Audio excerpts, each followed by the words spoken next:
বন্ধুরা, সবাই কেমন আছো? আশা করি ভালো আছো। তোমরা যারা ক্লাস 11-এ ভর্তি হয়েছো এবং আগামী দিনে রেজিস্ট্রেশন করতে চলেছো, তো তোমাদের জন্য এই ভিডিওটি। এখানে তোমরা দেখতে পাবে যে রেজিস্ট্রেশন করবার জন্য কত টাকা করে ফিস বোর্ড কর্তৃক নির্ধারণ করা হয়েছে, তার উপরে এই ভিডিওটি তোমরা দেখতে থাকো। এখানে দেখো নোটিফিকেশনটি পাবলিশ করা হয়েছে 5/6/2024 এই তারিখে।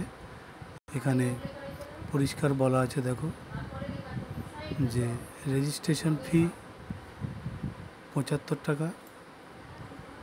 তারপরে দেখো ফর্ম প্রসেসিং ফি 45 টাকা। তারপরে দেখো কনভেনিয়েন্স ফি 30 টাকা। তারপরে রেজাল্ট প্রসেসিং ফি 40 টাকা। সব মিলিয়ে টোটাল ফি দেখো 190 টাকা। এবার যদি কেউ নির্দিষ্ট সময়ের মধ্যে রেজিস্ট্রেশন কমপ্লিট করতে না পারে, তার জন্য লেট ফাইন আছে।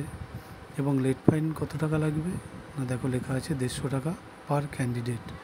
অর্থাৎ তোমরা যদি সময়ের মধ্যে রেজিস্ট্রেশন করতে না পারো, তোমাদেরকে কিন্তু 150 টাকা লেট ফাইন দিয়ে তারপরে রেজিস্ট্রেশন করতে হবে। তাই তোমাদেরকে বলবো, সময় থাকতে তোমরা বিদ্যালয়ের সঙ্গে যোগাযোগ করে সমস্ত প্রয়োজনীয় ডকুমেন্টস সহ জমা করে তোমরা তোমাদের রেজিস্ট্রেশনটি কমপ্লিট করবে। তো এই ছোট্ট ভিডিওটি এখানে শেষ করছি। সবাই ভালো থেকো, সুস্থ থেকো, ধন্যবাদ।